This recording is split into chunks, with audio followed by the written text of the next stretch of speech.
শুরু করছি উত্তাল সময়ের ইতিকথা উপন্যাসের ৭ম পর্ব। আনন্দটা কিন্তু ক্ষণস্থায়ী। দুদিন কাটতে না কাটতেই জারোয়ারা মারাত্মক কাণ্ড ঘটিয়ে দিল। আজ সকালে অন্য দিনের মতোই জমিতে গিয়েছিল উদ্বাস্তুরা। উত্তর পূর্ব দিকে মোহনবাসী কর্মকার তার বউ ছেলে মেয়ে নিয়ে তার জমির জল ডেঙ্গুয়ার ঝাড় সাফ করছিল। আচমকা ওধারে জঙ্গল ফুঁড়ে বুশ পুলিশের নজর এড়িয়ে এক দঙ্গল কালো কালো জারোয়া তীর ধনুক নিয়ে হানা দিল। বেশ কয়েকদিন আগে বিশ্বজিৎ তখন জেফ্রি পয়েন্টে ছিলেন। জারোয়ারা মাঝরাতে হামলা চালিয়েছিল। আজ একেবারে প্রকাশ্য দিবালোকে অদ্ভুত আওয়াজ করে দুর্বোধ্য ভাষায় গজরাতে গজরাতে তারা এলো পাতাড়ি তীর ছুঁড়তে থাকে। চোখে মুখে তাদের প্রচণ্ড আক্রোশ। তীরগুলো এধারে ওধারে উড়ে যাচ্ছিল, তবে একটা এসে লাগলো মোহনবাসীর বুকের ডান পাশে। চারপাশের জমিতে যারা কাজ করছিল তারা তুমুল হুলুস্থুলু বাঁধিয়ে দিল। সবাই আতঙ্কগ্রস্ত। কেউ কেউ উদ্ভ্রান্তের মতো ক্যাম্পের দিকে দৌড়তে থাকে। ওদিকে বুশ পুলিশও পেরিমিটার রোডের উঁচু উঁচু টং থেকে জারোয়াদের দেখতে পেয়েছিল। তারা টিন বাজাতে বাজাতে তুমুল হইচই বাঁধিয়ে দেয়। সেই সঙ্গে আকাশের দিকে বন্দুক তুলে ফায়ার করতে থাকে। লহমায় জারোয়ারা গভীর জঙ্গলে উধাও হয়ে যায়। বিনয় আর শেখরনাথ উত্তর দিকের একটা জমিতে ছিলেন। বহু মানুষের চিৎকার শুনে দৌড়ে মোহনবাসীদের কাছে চলে আসেন। ওদিকে জমি মাপামাপি বন্ধ করে লাডিনরাও দৌড়ে এসেছে। মোহনবাসীর বুকের তীরটা অনেকখানি ঢুকে গেছে। সে বেহুশ মাটিতে পড়ে আছে। তীরের ফলার পাশ দিয়ে ফোঁটা ফোঁটা রক্ত বেরিয়ে আসছে। আর তাকে ঘিরে তার বউ ছেলেমেয়েরা উন্মাদের মতো কাঁদছে। আর জড়ানো জড়ানো গলায় তার বউ বলে যাচ্ছে, হায় ঈশ্বর, হায় ঈশ্বর, কেনছে আন্ধারবান্তি পিয়াইছিলাম, এই মানুষটার পরানটা গেল। হায় ঈশ্বর, এই আসিল আমার কপালে, আমাগো কপাল, হায় রে। ছেলে মেয়ে দুজনেই রুদ্ধশ্বাসে একটানা বলে যাচ্ছিল, ও বাবা, বাবা, ও বাবা, চোখ মেলে তাকাও, চোখ মেলো। শেখরনাথ পলকহীন মোহনবাসীকে লক্ষ্য করছিলেন। বুঝতে পারছেন তীরটা টানাটানি করে খুলতে গেলে গলগল করে রক্ত বেরিয়ে আসবে। জেফ্রি পয়েন্টের তো প্রশ্নই নেই। আশেপাশে কোথাওই ডাক্তার নেই। দ্রুত মোহনবাসীর নাকের তলায় হাত রাখলেন তিনি। তীর তীর করে নিঃশ্বাস পড়ছে, তার মানে লোকটা এখনো বেঁচে আছে। ওদিকে হইচই শুনে ক্যাম্পের দিক থেকে পরিতোষ এবং পুনর্বাসনের কর্মীরা দৌড়ে এসেছিল। শেখরনাথ সংক্ষেপে ঘটনাটা জানিয়ে ব্যস্তভাবে বললেন, মোহনবাসীকে বাঁচাতে হলে এক্ষুনি পোর্ট ব্লেয়ারের হাসপাতালে নিয়ে যেতে হবে। মালপত্র নিয়ে যে লরিটা এসেছিল সেটা কি ফিরে গেছে? পরিতোষ বলল, তো আপনারা যেই দিন ওই ধারের সেটেলমেন্টে গেছিলেন সেই দিনই বিকালে চলে গেছে। সর্বনাশ, এখন উপায়? বলতে বলতেই হঠাৎ কিছু খেয়াল হলো শেখরনাথের। বললেন, আরে ফরেস্ট ডিপার্টমেন্টের ট্রাক দুটো তো রয়েছে, তার একটায় তুলে মোহনবাসীকে নিয়ে যাব। কিন্তু কিসের কিন্তু? পরিতোষ ভয়ে ভয়ে জানায়, একটা লরি গাছের গুঁড়ি দিয়ে বোঝাই করা হয়েছে, আর আরেকটায় হাতি দিয়ে তোলা হচ্ছে। সেটা ভর্তি হতে হতে বিকেল হয়ে যাবে। তারপর ট্রাক দুটো রওনা হবে ব্যাম্বু ফ্ল্যাটের দিকে। মাল খালাস করে ফিরে আসতে আসতে পরশু। শেখরনাথ ধমকে উঠলেন, পরশু অবধি মোহনবাসী এই তীর বেঁধা অবস্থায় পড়ে থাকবে? তুমি কি পাগল হয়েছ? ওকে বাঁচানো যাবে? আর এক্ষুনি গিয়ে আমার নাম করে বলো, যেটা এখনো ভর্তি হয়নি সেটাই গুঁড়ি তোলা বন্ধ রাখুক, যা তোলা হয়েছে নামিয়ে ফেলুক। ওই ট্রাকটায় আমরা মোহনবাসীকে নিয়ে যাব। পরিতোষ ঊর্ধ্বশ্বাসে ছুটে গেল। ঘণ্টা দেড়েক বাদে একটা লম্বা পুরু চট দু ভাঁজ করে তার ওপর মোহনবাসীকে খুব সাবধানে শুয়ে ট্রাক দৌড় শুরু করল। শেখরনাথ তো গেলেনই, তার সঙ্গে বিনয়ও গেল।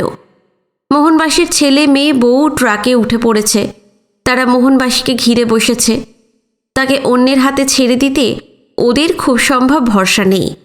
কেঁদে কেঁদে সবার গলা ভেঙে গেছে। মোহনবাসীকে ট্রাক থেকে ওঠা নামানোর জন্য পুনর্বাসনের কর্মীকেও সঙ্গে নেওয়া হয়েছে।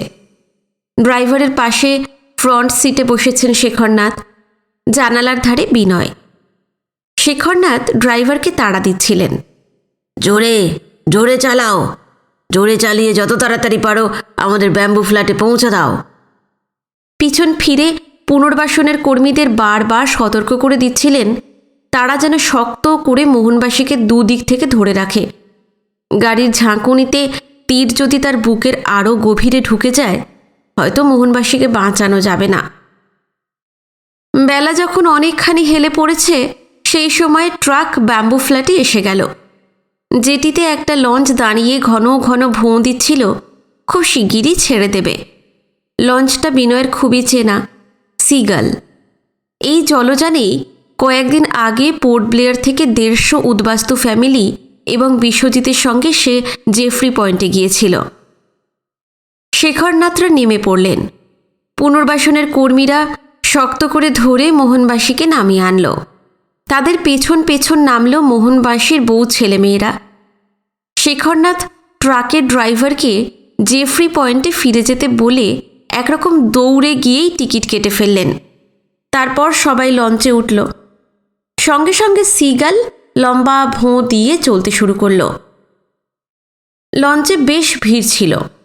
বিশ্বজিতের সঙ্গে উদ্বাস্তুদের নতুন সেটেলমেন্টে যাবার সময় যেমন বর্মী, কারেন, শিখ, এমনই ইন্ডিয়ার নানা প্রভিন্সের প্যাসেঞ্জার দেখা গিয়েছিল, এখনও ঠিক তেমনটাই চোখে পড়ল। শেখরনাথকে দেখে তারা অনেকে এগিয়ে এসে সসম্ভ্রমে মাথা ঝুঁকিয়ে বলল, আদাব চাচাজি। কেউ আবার বলল, নামাস্তে। মোহনবাসীকে ডেকে শুয়ে রাখা হয়েছিল, তার দিকে তাকিয়েও প্রাক্তন এইসব কয়েদিরা খুব একটা অবাক হল না। একজন মোহনবাসীকে দেখিয়ে শেখরনাথকে জিজ্ঞেস করল, জরুর পাকিস্তান কা রিফিউজি হ্যাঁ না চাচাজি? উদ্বাস্তুদের চেহারায় মার্কা মারা একটা ছাপ থাকে। এতদিনে এখানকার পেনাল সেটেলমেন্টের পুরনো বাসিন্দারা তা চিনে ফেলেছে। শেখরনাথ আস্তে মাথা নেড়ে হ্যাঁ বললেন। গভীর জঙ্গলের খাঁজে কোথায় কোথায় উদ্বাস্তুদের উপনিবেশ গড়ে উঠছে, কোথায় জারোয়ারা তাদের পড়শি, এবং এই আদিম জনজাতিটি কতটা হিংস্র, সবই তাদের জানা। লোকটি বলল, জরুর জারোয়ারা তীর মেরেছে। শেখরনাথ এবারও মাথা নেড়ে হ্যাঁ বললেন। वही जंगली लोग बहुत खतरनाक, রেফিউজিদের হুঁশিয়ারি থাকা দরকার। বলেই লোকটা জানতে চাইল তার এবং তার সঙ্গীদের কোনো রকম সাহায্যের প্রয়োজন আছে কিনা। শেখরনাথ জানালেন প্রয়োজন নেই, তার সঙ্গে লোক আছে। বেশিক্ষণ লাগল না। মিনিট 15 ভিতর সিগাল উপসাগর পেরিয়ে ওপারে পোর্ট ব্লেয়ারের চ্যাথাম জেটিতে গিয়ে ভিড়ল। তরবর করে অন্য প্যাসেঞ্জাররা নেমে যাবার পর শেখরনাথদের সঙ্গে পুনর্বাসনের যে কর্মীরা এসেছিল, ধরাধরি করে তারা মোহনবাসীকে নামিয়ে জেটিতে শুইয়ে দিল। জানতে চাইল এবার কি করতে হবে। শেখরনাথ বললেন, এখান থেকে হাসপাতালে যেতে হলে তো একটা গাড়ির ব্যবস্থা করতে হবে। তোমরা একটু বসো, দেখি কোথায় গাড়ি পাওয়া যায়। জেটির বাইরের রাস্তায় ছোট ছোট প্রাইভেট শিপিং কোম্পানির 2-3টে অফিস। শেখরনাথ বিনয়কে সঙ্গে করে সেখানে চলে এলেন। শেখরনাথকে এইসব কোম্পানির লোকেরা ভালোই চেনে, শ্রদ্ধাও করে। একটা অফিস থেকে জানানো হলো তাদের একটা জিপ এবং একটা ভ্যান কিছুক্ষণ আগে বেরিয়ে গেছে। বিব্রতভাবে ম্যানেজার বলল, কাকা, এখন তো কিছুই দিতে পারছি না, 2 ঘন্টা পর গাড়ি দুটো ফিরলে নিশ্চয়ই দেব। কিন্তু শেখরনাথ জানালেন যে মারাত্মকভাবে জখম লোকটিকে জেফ্রি পয়েন্টে থেকে নিয়ে আসা হয়েছে, তাকে অতটা সময় ফেলে রাখা যাবে না। দ্বিতীয় শিপিং অফিস থেকে একটা লম্বা ভ্যান পাওয়া গেল, তবে ঘণ্টা 1.5 ভেতর সেটা ফিরিয়ে দিতে হবে। শেখরনাথ বললেন, অতটা সময় লাগবে না, তার আগেই তোমাদের ফিরিয়ে দেব। ভ্যানটা লম্বা তো বটেই, ভেতরে অনেকটা জায়গা। মোহনবাসীকে তুলে পেছন দিকের পাটাতনে শুয়ে তার চারপাশে একটু ঘেঁষাঘেঁষি করে বাকি সবাই বসল। বিনয়কে নিয়ে ড্রাইভারের পাশে বসেছেন শেখরনাথ। শিপিং কোম্পানিটা থেকে ড্রাইভারও দেওয়া হয়েছিল। গাড়ি ছুটল উঁচু নিচু সড়ক ধরে। এই এলাকাগুলো বিনয়ের চেনা। এই রাস্তা দিয়ে কিছুদিন আগেই বিশ্বজিতের সঙ্গে চ্যাথামে এসেছিল সে। তবে হাসপাতাল কোথায় সে জানে না। পোর্টের চৌহদ্দি ছাড়িয়ে হ্যাডো, ডিলানিপুর, ফুদ্দিচাং, মিডল পয়েন্ট, এভারডিন মার্কেট পিছনে ফেলে বাঁ দিকের মোড় ঘুরে অন্য একটা রাস্তায় এসে পড়ল ভ্যানটা। রাস্তাটা খাড়াই বেয়ে উঁচু টিলার দিকে চলেছে, আর টিলার মাথায় বিশাল দৈত্যের মতো দাঁড়িয়ে আছে সেলুলার জেল। বিনয় বুঝতে পারছে না ভ্যানটা কেন জেলখানার দিকে চলেছে। শেখরনাথকে তা জিজ্ঞেস করে ফেলল। চড়াই ভাঙছে, তাই ভ্যানের গতি অনেক কমে গেছে। শেখরনাথ বুঝিয়ে দিলেন, সেলুলার জেলের মাঝখানে রয়েছে একটা বিরাট উঁচু টাওয়ার। একসময় 7টা মস্ত মস্ত তেতলা বিল্ডিং সেটার 7 দিকে চলে গেছে। এই 7টা বিল্ডিংয়ে ছিল সবশুদ্ধ হাজারখানেক সেল বা কয়েদিদের আটকে রাখার কুঠুরি। 2টো টাওয়ার ভূমিকম্পে ভেঙে যায়, একটা জাপানি বোমায় ধ্বংস হয়েছে, বাকি 4টে এখনও অটুট। এই ব্লকের একটায় এখন লোকাল জেল, একটা হাসপাতাল, অন্য 2টোই মিউজিয়াম। ব্রিটিশ আমলে বিপ্লবীরা কে কোন কুঠুরিতে ছিলেন, কিভাবে তাদের এবং সাধারণ অন্য সব কয়েদিদের ওপর নির্মম নির্যাতন চালানো হতো, তার কিছু কিছু স্মারক ওই ব্লক 2টোই সংরক্ষণ করা আছে। ভ্যান সেলুলার জেলের সামনে এসে থামল। ঢোকার মুখ প্রথমেই গম্ভীর, থমথমে, ভয়ঙ্কর, গোলাকার চেহারার একজোড়া টাওয়ার। 2টোর দূরত্ব 40 ফিটের মতো। জোড়া টাওয়ারের মাঝামাঝি জায়গায় খানিকটা উঁচুতে 2তলা সমান হাইটে লম্বা করিডর, সেটা টাওয়ার 2টো জুড়ে রেখেছে। তার তলায় লোহার মজবুত ফটক, এটা দিয়েই যাতায়াত করতে হয়। ফটকের 2টো পাল্লা খোলা রয়েছে। বিনয় কার্ল একটা লেখায় পড়েছে, ব্রিটিশ আমলে 24 ঘন্টা রাইফেল হাতে খাস ইংরেজ পুলিশের একটা বাহিনী 24 ঘন্টা ফটকের সামনে টহল দিতে দিতে নজরদারি চালাতো। তাদের চোখে ধুলো ছিটিয়ে একটা মাছিও গলতে পারত না। স্বাধীনতার পর দিনকাল বদলে গেছে। ফটক এখন হাট করে খোলাই থাকে। বন্দুকওয়ালা পুলিশ বাহিনী তো দূরের কথা, একজন গার্ডও চোখে পড়ল না। এখান থেকে অনেকটা নিচে ঘোড়ার খুরের আকারে সিসোস্ট্রেস বেকে দেখা যাচ্ছে, তার ওধারে রস আইল্যান্ড। ফটক দিয়ে ভ্যানটা ঢুকতে যাবে কেউ ডেকে উঠল, আদাব চাচাজি। লোকটাকে দেখতে পেয়েছিলেন শেখরনাথ, একটু অবাক হলেন। নাসিমুল, তুমি এখানে? মায়া বন্দর থেকে তোমাদের কোম্পানির জাহাজ নিয়ে এসেছো নাকি? জি চাচাজি। একটু কাত হয়ে তেরছাভাবে ডান হাতের তর্জনীটা বাড়িয়ে দিল। সেলুলার জেল যে টিলাটার মাথায়, ঠিক তার পিছন দিকে সিসোস্ট্রেস বে বা উপসাগর ঘোড়ার খুঁড়ির আকারে পশ্চিম থেকে পূর্বে চলে গেছে। সেটার পাড়ে পোর্ট ব্লেয়ারের গা ঘেঁষে একটা জেটি, আর সেখানেই একটা ছোট জাহাজ দাঁড়িয়ে আছে, SS সাগর। নসিমুলের আঙুল এখন সেটার দিকে। তার ঠিক উল্টো দিকে উপসাগরের ওপারে রস আইল্যান্ড, বিনয়ের খুবই পরিচিত এলাকা। এই তো সেদিনই মহারাজা জাহাজে চেপে কয়েকশো রিফিউজি ফ্যামিলির সঙ্গে এসে নেমেছিল। নসিমুলের বয়স 52-53, তামাটে রং, মাঝারি হাইটের মজবুত চেহারা, লম্বাটে মুখে বসন্তের দাগ, আর মাথায় কাঁচা পাকা চুল, পরনে ঢোলা নীলচে ফুল প্যান্ট আর সাদা শার্ট। লোকটা এবার জানালো কয়েকদিন আগে তারা এখানে এসেছে, আজই মায়া বন্দর ফিরে যাবে। তবে রাহা সাহেব অর্থাৎ বিশ্বজিৎ তাদের অনুরোধ করেছেন, সপ্তাহখানেক আগে মধ্য আন্দামানের একজন বৃদ্ধ রিফিউজি ভীষণ অসুস্থ হয়ে পোর্ট ব্লেয়ারের হাসপাতালে এসে ভর্তি হয়েছিল। তার সঙ্গে পরিবারের 2জন এসেছে। বৃদ্ধ এখন রোগমুক্ত, তাকে আজ রিলিজ করে দেওয়া হবে। নসিমুলরা উত্তর আন্দামানের মায়া বন্দর যাবার পথে যেন এই উদ্বাস্তু পরিবারটিকে মিডল আন্দামানে নামিয়ে দিয়ে যায়। সেজন্য SS সাগরের বয়লারে যে কয়লা দেয়, সেই স্টোকার রহমানকে হাসপাতালে পাঠিয়ে এখানেই অপেক্ষা করছে নসিমুল। ঠিক আছে, আবার দেখা হবে। আমার সঙ্গে একজন জখম লোক রয়েছে, তাকে এক্ষুনি হাসপাতালে ভর্তি করতে হবে। আচ্ছা চলি নাসিমুল। আদাব চাচাজি। শেখরনাথ হাত তুলে প্রতি নমস্কার জানালেন। ভ্যানওয়ালাকে বললেন, চলো চলো। কথা বলতে বলতে তিনি লক্ষ্য করছিলেন বিনয়ের পলকহীন নসিমুলের দিকে তাকিয়ে থাকা। নিশ্চয়ই নসিমুল সম্পর্কে তার খুবই কৌতূহল হচ্ছে। বিনয়কে বললেন, পোর্ট ব্লেয়ার থেকে 100 মাইল দূরে উত্তর আন্দামানের মায়া বন্দরে দত্তদের সমিল এবং সামুদ্রিক শেল অর্থাৎ শঙ্খ, কড়ি, টার্বোট্রোকাসের ফলাও কারবার আছে। বাঙালি কোম্পানি সারা পৃথিবীতে শেল চালান দেয়। তাদের 2টো জাহাজও আছে, SS সাগর এই মুহূর্তে ওই জেটিতে বাঁধা রয়েছে, আর একটা SS বরুণ। ভ্যান ফটক পেরিয়ে বিরাট এক চত্বরে এসে পড়েছিল। কোনাকুনি খানিকটা গিয়ে একটা লম্বা ব্লকের সামনে এসে থেমে গেল। সেখানে দোতলার হাইটে মস্ত বোর্ডে লেখা আন্দামান অ্যান্ড নিকোবর হসপিটাল। শেখরনাথের শেষ কথাগুলো বিনয় শুনতে পাচ্ছিল না। সেলুলার জেলের চৌহদ্দিতে ঢোকার পর থেকে সারা শরীর তার ছমছম করছে।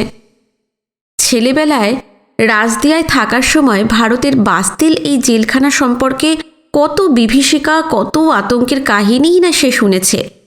শত শত বিপ্লবী থেকে সাধারণ কয়েদিকে অকথ্য অত্যাচারে পঙ্গু করে দেওয়া হয়েছে। অনেকে তো নির্যাতন সহ্য করতে না পেরে উন্মাদ হয়ে গেছে। ব্রিটিশ পুলিশ কতজনকে যে এই কয়েদখানার ফাঁসির দড়িতে ঝুলিয়ে দিয়েছে তার লেখাজোখা নেই। আচ্ছন্নের মতো 3 দিকের উঁচু উঁচু দালানে অগুন্তি সেলগুলো দেখতে থাকে বিনয়। এদিকে ভ্যানটা থামতেই শেখরনাথ নেমে পড়েছিলেন। ব্যস্তভাবে বিনয়কে তাড়া দিলেন, চলো চলো, আমার সঙ্গে চলো। অন্যদের গাড়িতেই অপেক্ষা করতে বললেন। হাসপাতালের 3তলা বিল্ডিংটার মাঝামাঝি জায়গা থেকে ওপরে ওঠা সিঁড়ি। এপাশে ওপাশে সারি সারি যে কুঠুরিগুলোতে ইংরেজ আমলের কয়েদিদের আটকে রাখা হতো, এখন সেগুলোতেই রোগীদের জন্য বেড পাতা। এখন ভিজিটিং আওয়ার্স চলছে। পেশেন্টদের ঘিরে বসে আছে তাদের বাড়ির লোকজন। বিনয়কে সঙ্গে করে সিঁড়ি ভেঙে দোতলায় চলে এলেন শেখরনাথ। নিচের তলার মতো এখানেও কুঠুরিতে কুঠুরিতে রোগীদের পাশে তাদের আত্মীয় স্বজন। সেলগুলোর সামনে দিয়ে 15 ফিটের মতো চওড়া করিডর বহু দূরে শেষ প্রান্ত অবধি চলে গেছে। 2-4 জন নার্স, অ্যাপ্রন পরা জুনিয়র ডাক্তার এবং হাসপাতালের কর্মীদের দেখা যাচ্ছে। সিঁড়ির ডান পাশে একটু এগোতেই দেখা গেল দেওয়ালের গায়ে পেতলের ঝকঝকে প্লেটে লেখা আছে doctor P Chattaraj, chief medical officer. দরজার সামনে দামি পর্দা ঝুলছে। বাইরে থেকে শেখরনাথ গলাস্বর সামান্য উঁচুতে তুলে ডাকলেন, প্রণবেশ, প্রণবেশ, আমি শেখর কাকা, ভেতরে আসতে পারি? আরে আপনি আসুন আসুন, ভেতরে আসুন। এখন বসার সময় নেই প্রণবেশ।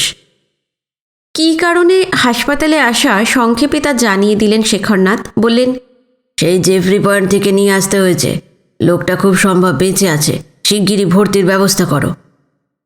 তক্ষুনি তৎপরতা শুরু হয়ে যায়। ডক্টর চট্টরাজ একে ওকে ডেকে স্ট্রেচার, একজন জুনিয়র ডাক্তার এবং একজন নার্সকে নিচে পাঠিয়ে দেন। 5 মিনিটের ভিতর মোহনবাসীকে দোতলাতেই এমার্জেন্সি ডিপার্টমেন্টে ভর্তি করে নেওয়া হয়। বাইরের করিডোরে অপেক্ষা করতে থাকেন শেখরনাথ এবং বিনয়। তাদের সঙ্গে উৎকণ্ঠিত মোহনবাসীর ছেলে, মেয়ে, বউ আর পুনর্বাসনের কর্মীরাও আছে। ডক্টর চট্টরাজ এমার্জেন্সিতে মোহনবাসীকে দেখতে গিয়েছিলেন। মিনিট 10 পর বেরিয়ে এসে বললেন, কেসটা ক্রিটিক্যাল শেখর কাকা। প্রথমে তীরটা বার করতে হবে, তারপর বড় একটা অপারেশন আছে। অন্তত 15-20 দিন হাসপাতালে তো থাকতেই হবে। আশা করি বাঁচাতে পারবো। যেভাবে হোক ওকে বাঁচানোর চেষ্টা করো। আমাদের চেষ্টার কোনো ত্রুটি হবে না কাকা। আন্দামানের আরও অজস্র জনের মতো ডক্টর চট্টরাজও শেখরনাথকে কাকাই বলেন।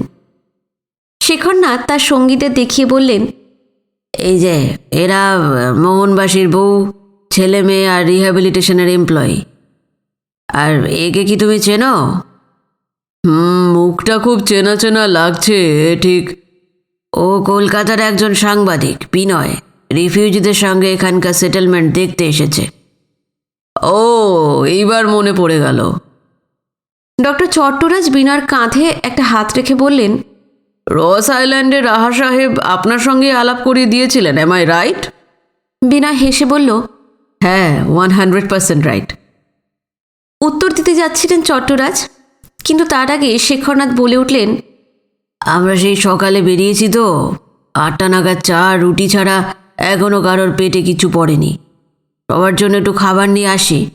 তাছাড়া একটা শিপিং কোম্পানি থেকে গাড়ি নিয়ে চ্যাথাম থেকে মোহনবাসীকে এখানে এনেছি। গাড়িটা এক্ষুনি ওদের ফেরত দিতে হবে। বিশুকেও মোহনবাসীর খবরটা দেওয়া দরকার। আমি মিনিট 40 ভেতর ফিরে আসছি। বিনয় জিজ্ঞেস করলো, কাকা, আমি কি আপনার সঙ্গে যাব? না না, তুমি এখানেই থাকো। সেলুলার জেলটা যতটা পারো দেখে নাও, পরে ঘুরিয়ে ঘুরিয়ে সমস্তটাই তোমাকে দেখাবো। মোহনবাসীর বউ ছেলে মেয়েদের শেখরনাথ ভরসা দিয়ে বললেন, তোমাদের কোনো ভয় নেই, দেখলে তো ওকে ভর্তি করা হয়েছে, কেউ আর কান্নাকাটি করবে না। ডক্টর চট্টরাজ তার চেম্বারে চলে গেলেন। বিনয় শেখরনাথের সঙ্গে নিচের চত্বরে নেমে এলো। বাকি সকলে এমার্জেন্সি বিভাগের সামনের করিডোরে কয়েকটা বেঞ্চেই বসে রইল। নিচে এসে শেখরনাথ সেই ভ্যানটায় উঠে পড়লেন। সঙ্গে সঙ্গে গাড়িটা স্টার্ট দিয়ে ফটকের দিকে ছুটল।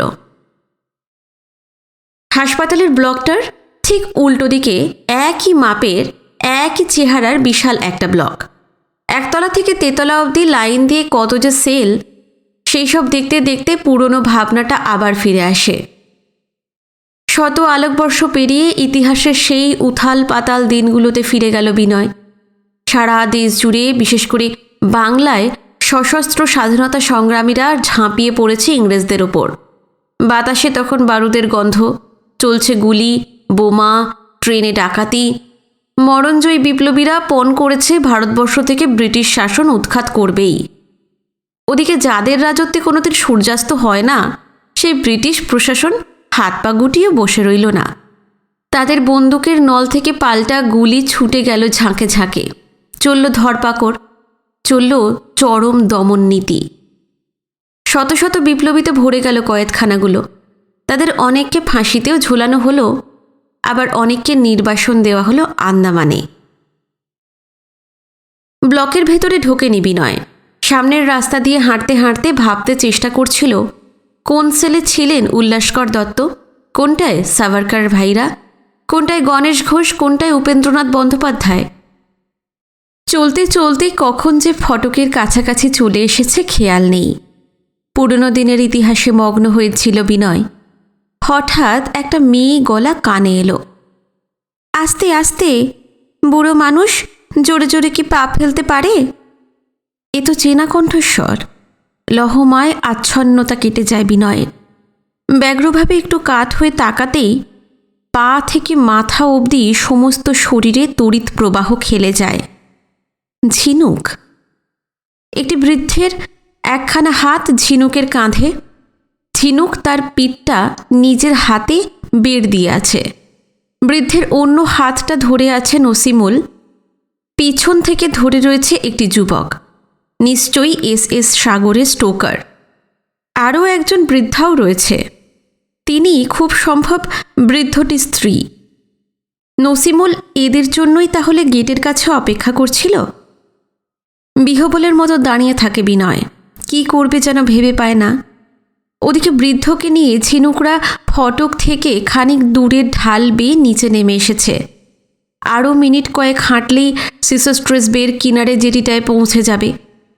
হঠাৎ স্নায়ুমণ্ডলীতে তীব্র একটা ঝাঁকুনি লাগলো বিনয়ের। উদ্ভ্রান্তের মতন সেও ঢাল বেয়ে নামতে নামতে ডাকতে থাকে, ঝিনুক, ঝিনুক। নসিমুলরা দাঁড়িয়ে পড়েছিল। ততক্ষণে বিনয় তাদের কাছে চলে এসেছে। নসিমুল তাকে দেখেই চিনতে পেরেছে। জিজ্ঞেস করল, ভাই সাব, আপ চাচা জি কা সাথ ভ্যান মে থে না? তার কথাগুলো যেন বিনয় শুনতেই পেল না। উতরল আবেগে বুকের ভিতরটা তোলপাড় হয়ে যাচ্ছিল তার। যেন লক্ষ কোটি বছর পর ঝিনুককে সামনাসামনি দেখল সে। কি যে কষ্ট, কত যে সুখানুভূতি। কাঁপা গলায় বলতে লাগলো, ঝিনুক, ঝিনুক তুমি? বাকিটা শেষ করা গেল না। গলা বুজে এলো। ফটকের সামনে খুব সম্ভব বিনয়কে লক্ষ্য করেনি ঝিনুক। সে প্রথমটা হক চকিয়ে যায়, তারপর ঠোঁট টিপে দাঁড়িয়ে থাকে। ভাবলে শিন, বিনয়কে সে আগে কোনো দিন বুঝিবা দেখেনি, সম্পূর্ণ অপরিচিত। বিনয় কণ্ঠস্বর আবার ফিরে পেল। তুমি ভবানীপুরের বাড়ি থেকে চলে আসার পর কলকাতার চারপাশে কত যে তোমায় খুঁজেছি ঝিনুক, দিনের পর দিন। সারা রাত ঘুমোতে পারিনি। মনে হতো এই যন্ত্রণায় আমার মৃত্যু হবে। কিন্তু মরতেও পারিনি। সেই একদিন বুকের ভেতর আগলে আগলে বিনয় পূর্ব পাকিস্তান থেকে যে মেয়েটিকে কলকাতায় নিয়ে এসেছিল, দুঃখে গ্লানিতে আতঙ্কে সে একেবারে শীর্ণ হয়ে গিয়েছিল। কিন্তু সেই ঝিনুক আর নেই।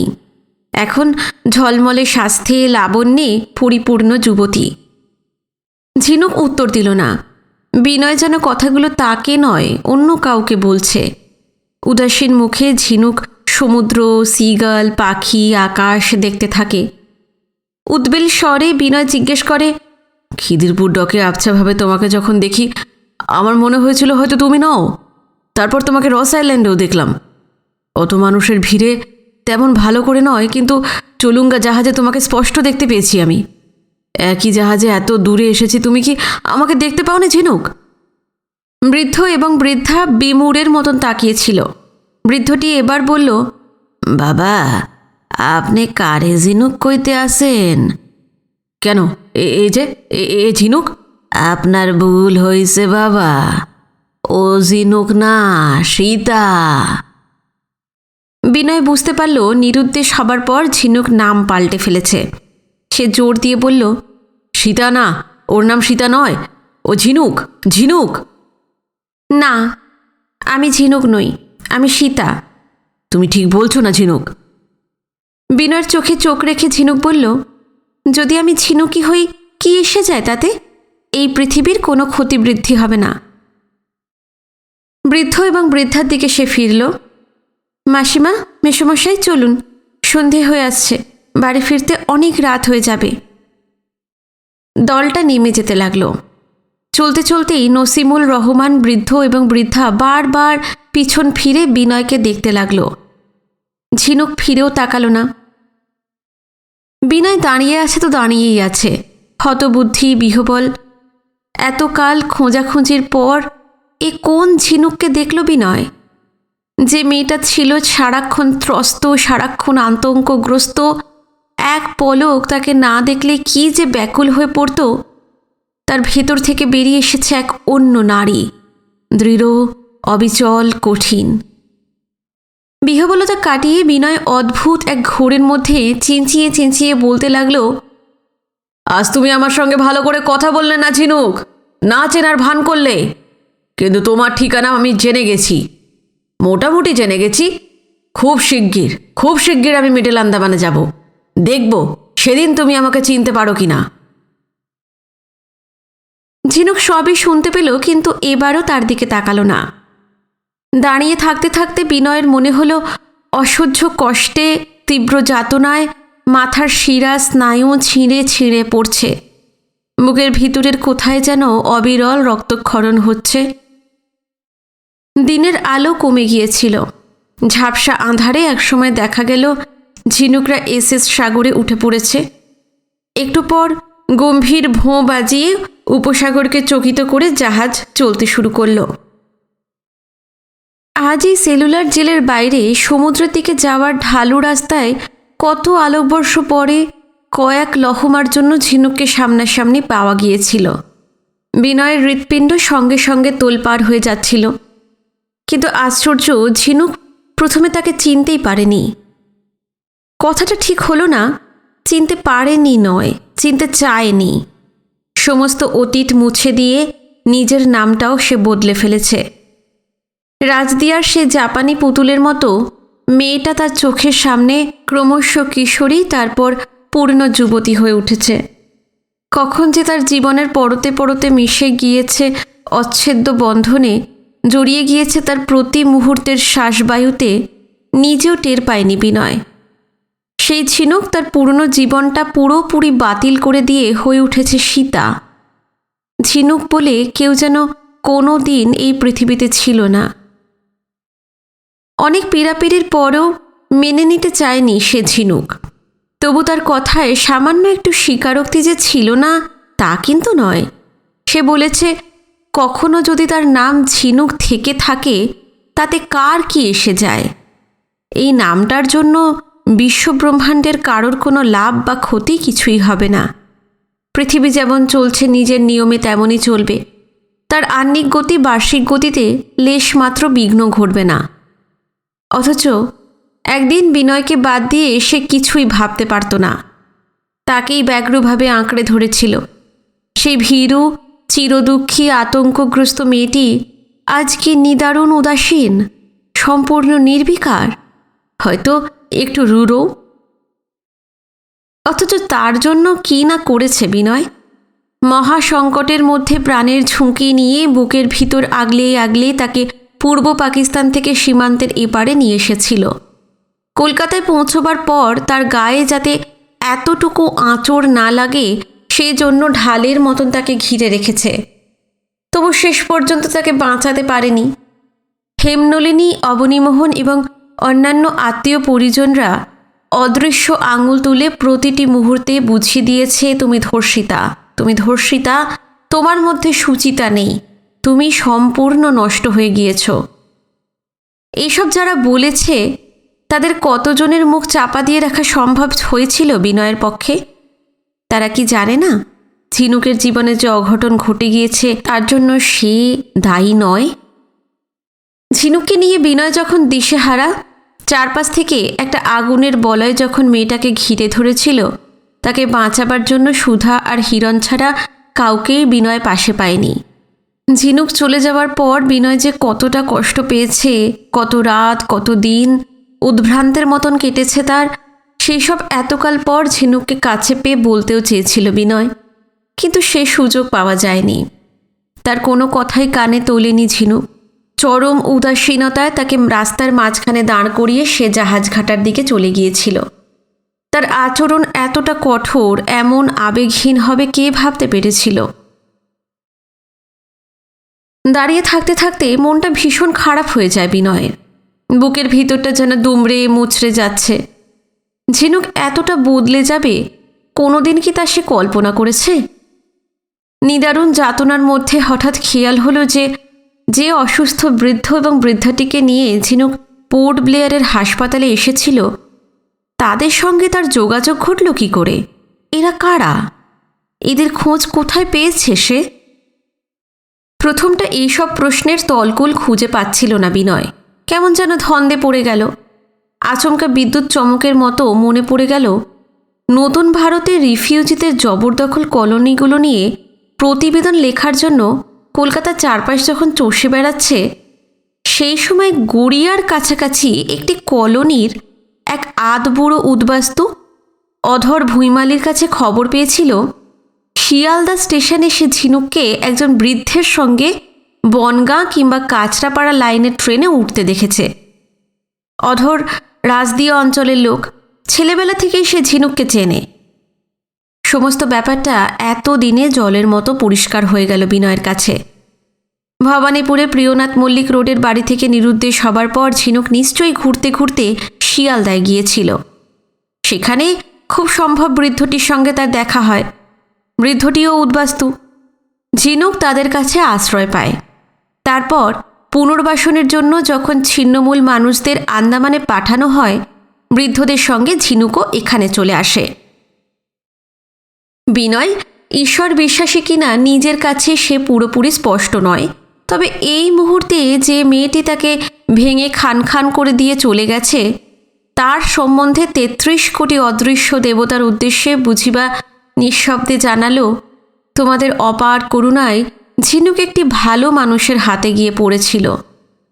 দেশভাগের পর কলকাতায় হিংস্র সরীসৃপের মতো মেয়ের দালালেরা আর লুচ্চার পাল চারিদিকে যেন ওত পেতে আছে। অরক্ষিত কোনো উদ্বাস্তু যুবতীকে দেখলেই ছোঁ মেরে তুলে নিয়ে পৌঁছে দিচ্ছে নরকের খাসতালুকে। ঝিনুকের সেই চরম দুর্ভাগ্য হয়নি, তোমরাই তাকে রক্ষা করেছ। এদিকে বাঁ ধারে অনেকটা দূরে মাউন্ট হ্যারিয়েটের চূড়োটার ওপাশে সূর্য বেশ কিছুক্ষণ আগেই নেমে গিয়েছিল। দিনের শেষ মলিন আলোটুকু দ্রুত মুছে যাচ্ছে। ঝাপসা হালকা অন্ধকারের সঙ্গে নেমে আসছে ফিনফিনে কুয়াশা। আধারে কুয়াশায় ঢেকে যাচ্ছে বঙ্গোপসাগরের এই দ্বীপপুঞ্জ। যেটুকু আলো এখনো রয়েছে তাতে মাউন্ট হ্যারিয়েটের মাথায় ধবধবে বিশাল ক্রসটা কিন্তু পরিষ্কার দেখা যাচ্ছে। শয়ে শয়ে সিগাল পাখি সারাদিন সমুদ্রের উপর চক্কর দিয়ে বেড়ায়। এখন তারা ডানা ঝাপটে পাড়ের দিকে চলেছে। এটা তাদের ঘরে ফেরার সময়। সেই ভোর থেকে সূর্যাস্ত অবধি উপসাগরের জলে ঝাঁপিয়ে পড়ে সার্ডিন, হাঙরের বাচ্চা কি ছোট ছোট চাঁদা মাছ ধারালো ঠোঁটে তুলে এনে খেয়েছে। পেট এখন ভর্তি। পরিতৃপ্ত সিন্ধু শকুনেরা নিত্যকর্ম সেরে এবার পাড়ের কোনো গাছের ডালে রাত কাটাবে। পরদিন সূর্য ওঠার সঙ্গে সঙ্গে ফের বেরিয়ে পড়বে উপসাগরের দিকে। সমস্ত দিন ধরে চলবে মাছ শিকার আর খাওয়া। পাখিগুলোর পেটে যেন রাহুর খিদে। বিনয়ের অন্য কোনো দিকে নজর ছিল না। সে সামনের দিকেই তাকিয়ে আছে, পলকহীন। ঝিনুকদের জাহাজটা সিসোস্ট্রেস বে ছাড়িয়ে যেখানে গিয়ে পৌঁছেছে সেখানে একদিকে অফুরান বঙ্গোপসাগর, অন্যদিকে ছোট বড় অনেকগুলো দ্বীপ। স্টিমশিপ সাগর একসময় ছোট হতে হতে আবছা বিন্দুর মতো দ্বীপগুলোর আড়ালে মিলিয়ে গেল। উপসাগরের দিক থেকে বিকেলে বা সন্ধে প্রবল হাওয়া উঠে আসে। আজও আসছিল ঠান্ডা আরামদায়ক বাতাস। বিনয়ের খেয়াল হলো অনেকক্ষণ সে পাহাড়ের ঢালের এই রাস্তাটায় দাঁড়িয়ে আছে। এর মধ্যে শেখরনাথ হয়তো ফিরে এসেছেন। তিনি বলে গিয়েছিলেন বিনয় যেন আজ যতটা পারে সেলুলার জেলটা ঘুরে ঘুরে দেখে। ঘণ্টাখানেক বা ঘণ্টা দেড়েকের ভিতর বিশাল এই বন্দিশালার কতটুকুই বা দেখা সম্ভব। পরে পুরো 2-3টে দিন তাকে সঙ্গে নিয়ে যতগুলো ব্লক আছে সব দেখিয়ে দেবেন। কিন্তু আজ প্রায় কিছুই দেখা হয়নি। অন্যমনস্কের মতো হাঁটতে হাঁটতে জেলের থমথমে ভীতিকর চেহারার গেট পেরিয়ে বিনয় চলে এসেছিল বাইরের রাস্তায়। আর সেখানেই দেখা হয়ে গিয়েছে ঝিনুকের সঙ্গে। ক্লান্ত বিপর্যস্ত বিনয় আর দাঁড়ালো না। ঢালু রাস্তার চড়াই বেয়ে বেয়ে ওপরে উঠে এলো। তারপর সেলুলার জেলের গেট পেরিয়ে ভিতরে ঢুকে সোজা হাসপাতালের দোতলায়। এখন চারিদিকে আলো জ্বলছে। একপাশে সারি সারি কুঠুরি, একসময় যা ছিল কয়েদিদের সেল, সেগুলোর মাথা দিয়ে টানা চওড়া রেলিংগুলি দোতলার এক মাথা থেকে বহু দূরে শেষ মাথা অবধি চলে গেছে। এই প্যাসেজে খানিকটা পরপরই বসার জন্য বেঞ্চি পাতা। কিছুক্ষণ আগে প্রচুর লোকজন ঠিক ঠিক করছিল। তারা ছিল সব ভিজিটার, হাসপাতালে ভর্তি রোগীদের আত্মীয় স্বজন এবং বন্ধুবান্ধব। তাদের বেশিরভাগই এখন চলে গিয়েছে। ভিড় এখন বেশ হালকা। এখানে ওখানে সামান্য কয়েকজনকে দেখা যায়। বিনয় যখন শেখরনাথদের সঙ্গে নিচে নেমে যায়, তার স্ত্রী ছেলেমেয়েরা প্যাসেজের একটি বেঞ্চে যেমন বসেছিল তেমনই জড়সড় হয়ে বসে আছে। পাংশু, শীর্ণ, উৎকণ্ঠিত সারি সারি মুখ। শেখরনাথকে তাদের সঙ্গে কথা বলতে দেখা যাচ্ছে। জেফ্রি পয়েন্টের সেটেলমেন্ট থেকে পুনর্বাসন দপ্তরের যে কর্মীরা ধরাধরি করে নিয়ে এসেছিল, তারা শেখরনাথদের কাছাকাছি চুপচাপ দাঁড়িয়ে আছে। একটা ফাঁকা বেঞ্চের ওপর দুটো বড় বড় ডেকচিতে ডাঁই করা আটার রুটি আর আলু, কুমড়ো এবং নানা রকম সবজি দিয়ে তৈরি ঘ্যাঁট ছাড়াও রয়েছে শালপাতার এক গোছা থালা। বিনয় আন্দাজ করে নিল শেখরনাথ তার ভাইপো বিশ্বজিৎ রাহার সঙ্গে দেখা করেই খাবার দাবার নিয়ে ফিরে এসেছেন। বিনয় ভেবেছিল জারওয়ারদের তীরে মারাত্মক জখম হওয়ার খবরটা পেয়ে বিশ্বজিৎ তক্ষুনি চলে আসবেন। কেননা ছিন্নমূল মানুষগুলোর প্রতি তার কত যে সহানুভূতি, তিনি না আসায় রীতিমতো অবাকই হল বিনয়। ওদিকে শেখরনাথের কথা মতো পুনর্বাসনের একজন কর্মী শালপাতার থালায় রুটি তরকারি সাজিয়ে মোহনবাসীর স্ত্রী এবং ছেলে মেয়েদের দিকে বাড়িয়ে ধরল। মোহনবাসীর স্ত্রীর কপালের আধা আধি অবধি ঘোমটা টানা। করুণ সজল দৃষ্টিতে একবার শেখরনাথের দিকে তাকিয়ে তক্ষুনি চোখ নামিয়ে নিল। ছেলে মেয়েগুলি বোবার মতন তাকিয়ে রইল শুধু। তারা কেউ খাবারের থালাগুলো ধরল না, হাত গুটিয়ে সবাই বসে থাকে। শেখরনাথ নরম গলায় বললেন, কি হলো, নাও।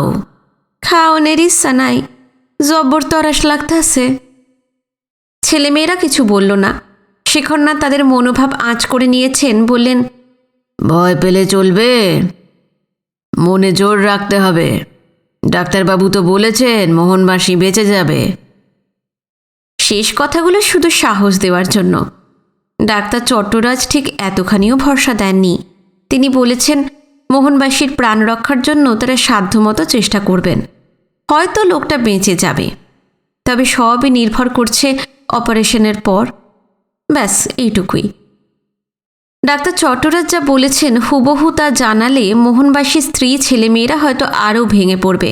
তারা কিছুতেই খাবে না। একরকম জোরজার করে নিজে তাদের হাতে খাবারের থালাগুলো ধরিয়ে দিলেন শেখরনাথ। খাও বলছি। অনিচ্ছা সত্ত্বেও নিঃশব্দে খাওয়া শুরু হলো। শেখরনাথ এবার পুনর্বাসন কর্মীদের দিকে তাকালেন। সারাদিন তোমাদেরও যথেষ্ট ধকল গিয়েছে, না খাওয়া না চান, তার উপর পাহাড়ি রাস্তায় ট্রাকের ঝাঁকুনি। নাও, এই রুটি টুটি নিয়ে খেতে শুরু করো। পুনর্বাসনের কর্মীরা সামান্য ইতস্তত করে বলল, কাকা, আপনি খাইবেন না? আমার জন্য ভেবো না, বিশুর কাছে তো গিয়েছিলাম, সে আমাকে জোর করে খাইয়ে দিয়েছে আর তোমাদের জন্য খাবার পাঠিয়েছে। এই যে বিনয়, তোমার কথা একেবারে খেয়াল ছিল না। কোথায় ছিলে এতক্ষণ? ওই আপনি সেলুলার জেলটা দেখতে বলে গিয়েছিলেন, তাই এধারে ওধারে ঘুরে দেখছিলাম। কি দেখেছে তা নিয়ে খুঁটি খুঁটি আর কোনো প্রশ্ন করলেন না শেখরনাথ। তাড়া দিয়ে বললেন, সারাদিনে তোমারও কিছু খাওয়া হয়নি, এ নাও রুটি তরকারি খেয়ে নাও। খাওয়া দাওয়া চুকে গেলে শেখরনাথ পুনর্বাসন কর্মীদের বললেন, এইবার তোমরা তোমাদের আস্তানায় চলে যাও, ভালো করে বিশ্রাম নাও, আর তোমাদের হাসপাতালে আসতে হবে না। কাল সকালে উঠে সোজা জেফ্রি পয়েন্টের সেটেলমেন্টে চলে যাবে। মোহনবাসীর ব্যাপারটা আমরাই দেখব। বিনয় আগেই জেনেছিল পোর্ট ব্লেয়ারের এভারডিন মার্কেটের পাশেই রিফিউজি রিহ্যাবিলিটেশন ডিপার্টমেন্ট একটা বড় বাড়ি ভাড়া নিয়েছে। কলকাতা থেকে নতুন উদ্বাস্তুরা এলে সেখানে তারা 2-1 দিন থাকে, তারপর সাউথ আন্দামানের নানা এলাকায় পাঠিয়ে দেওয়া হয়। শুধু কলকাতা থেকে আসা উদ্বাস্তুরাই নয়, পুনর্বাসন দপ্তরের কর্মীরা সুদূর সেটেলমেন্টগুলি থেকে কোনো প্রয়োজনে পোর্ট ব্লেয়ারে এলে তারাও এখানেই কাটিয়ে যায়। জেফ্রি পয়েন্ট থেকে মোহনবাসীকে নিয়ে যে কর্মীরা এসেছিল তারা চলে গেল। মোহনবাসীর স্ত্রী ছেলেমেয়েরা যেখানে বসে আছে তাদের সেখানে অপেক্ষা করতে বলে শেখরনাথ বিনয়কে বললেন, চলো একবার ডক্টর চট্টরাজের সঙ্গে দেখা করে পেশেন্টের হাল জেনে নিই। এতক্ষণে সে নিশ্চয়ই মোহনবাসীর ট্রিটমেন্টের সমস্ত ব্যবস্থাই করে ফেলেছে। ডাক্তার চট্টরাজের চেম্বারটি কোনাকুনি ডান ধারে, খানিকটা দূরে। সেদিকে যেতে যেতে বিনয় জিজ্ঞেস করল, এমন একটা মারাত্মক ঘটনার খবর পেয়েও রাহা সাহেব এলেন না কেন? ভেবেছিলাম ওর আসার ইচ্ছা খুবই ছিল, কিন্তু সন্ধেবেলায় চিফ কমিশনার রিহ্যাবিলিটেশনের কজন অফিসারকে তার বাংলোয় ডেকেছেন, তাই আর আসতে পারল না। হাসপাতালের কাজ চুকলে মোহনবাসীর বউ ছেলে মেয়ে আর তোমাকে নিয়ে তো বাংলোয় যেতে বলল। যে কদিন পোর্ট ব্লেয়ারে আছি তার বাংলোতেই আমরা থাকব। বিনয় আর কোনো প্রশ্ন করল না। ডাক্তার চট্টরাজ তার চেম্বারেই ছিলেন। মোহনবাসীকে এমার্জেন্সি ওয়ার্ডে ভর্তি করা হয়েছিল। ডাক্তার চট্টরাজকে দেখে মনে হলো তাকে দেখে একটু আগেই ফিরে এসেছেন। চুল এলোমেলো, কেমন একটু চিন্তাগ্রস্ত, অস্থির অস্থির ভাব। লক্ষণটা ভালো লাগলো না বিনয়ের। শেখরনাথ আর বিনয়কে দেখে উঠে দাঁড়ালেন ডাক্তার চট্টরাজ। টেবিলের এই ধারে সারি সারি চেয়ারগুলো দেখিয়ে বললেন, বসুন বসুন। মোহনবাসীকে তোমার হাতে দিয়ে তো বিশুর কাছে গিয়েছিলাম। কী রকম কন্ডিশন বুঝছো? খুবই সিরিয়াস কাকা। কী রকম? ডাক্তার চট্টরাজ জানালেন, জারওয়াদের তীর মোহনবাসীর ফুসফুসে ঢুকে গেছে, আর সেটা ভীষণ বিপজ্জনক। তীরটা বার করতে গিয়ে যদি ভিতরে রক্তক্ষরণ হয়, লোকটাকে বাঁচানো যাবে কিনা বলা মুশকিল। নীরবে বসে রইলেন শেখরনাথ। তার উৎকণ্ঠা বাড়ছিল, বিনয়েরও। বেশ কিছুক্ষণ পর ডাক্তার চট্টরাজ বললেন, যে অবস্থায় মোহনবাসীকে নিয়ে এসেছিলেন কাকা, তীরটা ঠিক সেই রকমভাবেই বিঁধে আছে। ওটা বার না করলেই নয়, কিন্তু আজ তা সম্ভব নয়। কেন? তীরটা বার করার জন্য আমার 2জন অ্যাসিস্ট্যান্ট সার্জন দরকার। তেমন কেউ আপাতত হাসপাতালে নেই। আপনি তো জানেন কাকা, আমাদের এখানে প্রয়োজনের তুলনায় স্টাফ কম, বিশেষ করে ডাক্তার। কলকাতা বা মাদ্রাজ থেকে কোনো ডাক্তার এখানে চাকরি নিয়ে আসতে চায় না। মাত্র কয়েকজনকে নিয়েই এত বড় হাসপাতাল চালাতে হচ্ছে। আমার 2জন ব্রাইট ইয়াং সহকর্মী 2 সপ্তাহ আগেই কার নিকোবরে গেছে। সেখানে কটা ক্রিটিক্যাল অপারেশন সেরে কাল সকালে তাদের ফেরার কথা। ওরা এসে পৌঁছলেই আমরা তীরটা বার করব। যদি কোনো কারণে ওদের আশা না হয় তাহলে? হ্যাঁ, সেটা একটা বিরাট সমস্যা। আশা করছি ওরা এসে যাবে, না এলে আমাকেই যা করার করতে হবে। রিস্ক হবে ঠিকই, কিন্তু সেটা না নিয়ে উপায় নেই। গভীর উদ্বেগের সুরে শেখরনাথ এবার বললেন, আজ সকালের দিকে তীর বিঁধেছে, সেই অবস্থায় সারা দিন কেটেছে, রাতটাও কাটবে। আমার কিন্তু একেবারেই ভালো মনে হচ্ছে না। বুঝতে পেরেছি কাকা, কিন্তু যাতে ইনফেকশন ছড়িয়ে না পড়ে সেজন্য 2টো ইঞ্জেকশন দেওয়া হয়েছে ইতিমধ্যেই। রাত্রিরে আরও 2টো দেওয়া হবে। একটাই সুলক্ষণ, ফুসফুসের ফাংশন বন্ধ হয়ে যায়নি, মোহনবাসী বেঁচে আছে, তবে চেষ্টা করেও জ্ঞান ফেরাতে পারিনি। আপনি ভাববেন না কাকা, আজকের রাতটা আমি হাসপাতালে মোহনবাসীর কাছেই থাকবো, কোয়ার্টারে ফিরব না। একটু চিন্তা করে শেখরনাথ জিজ্ঞাসা করলেন, তোমার কি মনে হয় আমার হাসপাতালে থাকা দরকার? তাহলে মোহনবাসীর বউ, ছেলে মেয়ে আর বিনয়কে আমি বিশুর বাংলোয় পৌঁছে দিয়ে ফিরে আসব। না না কাকা, আপনাকে আর এদিকে এসে রাত জাগতে হবে না। হাসপাতালে তো আপনার কিছু করার নেই। রাহা সাহেবের বাংলোয় গিয়ে খাওয়া দাওয়া সেরে আপনি শুয়ে পড়ুন। বয়স হয়েছে, ঘুমটা কিন্তু আপনার খুব দরকার। কাল বেলার দিকে এসে মোহনবাসীর খবর নেবেন। ঠিক আছে, তুমি যখন বলছো তাহলে বিশুর ওখানেই চলে যাই। কিন্তু ঘুমোতে কি আর পারবো? মোহনবাসীর জন্য খুব চিন্তা হচ্ছে। বিনয়রা আর বসে থাকল না। তাকে সঙ্গে নিয়ে বাইরের প্যাসেজে বেরিয়ে এলেন শেখরনাথ। নিচু গলায় বললেন, ডাক্তারের সঙ্গে যা কথা হলো, মোহনবাসীর বউ ছেলে মেয়েদের বলো না, শুনলেই আবার কান্নাকাটি শুরু করে দেবে। যা বলার আমি ওদের বলবো। আচ্ছা। মোহনবাসীর পুরো পরিবারটি যেখানে বসেছিল সেখানে আসতেই তার স্ত্রী ধর্মর করে উঠে দাঁড়ালো। শুষ্ক শীর্ণ স্বরে জিজ্ঞেস করল, ডাক্তারবাবু কি কইল? মানুষটা কেমন আছেন? মানুষটা বলতে মোহনবাসী।